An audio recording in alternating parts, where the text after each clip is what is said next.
新款的来了，就它，魔声的小耳机。告诉你我为什么去选它，市场上长得差不多的耳机非常之多，我为什么选它？魔声是美国的，但是它是授权国内，但是它做的耳机都要给美国那边品控打开。夹耳朵的，而且这回不灵会亮的，好玩的来了。你看它的造型，等一下我一个一个给你们全部放开。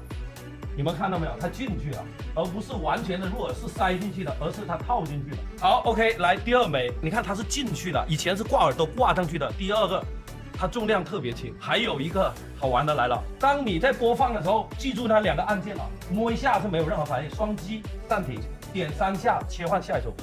多人关心，续航，它是400毫安的充电仓，这一个才35毫安，开大了70%吧。能用5个小时左右，然后配合这个充电仓，约30个小时。听好了哈，就只有在我直播间买才有啊，给大家加到3年的质保，3年以内电池如果不耐用的话，给大家换。记住啊，7天无理由，你拿过去以后也能退，这他妈叫售后。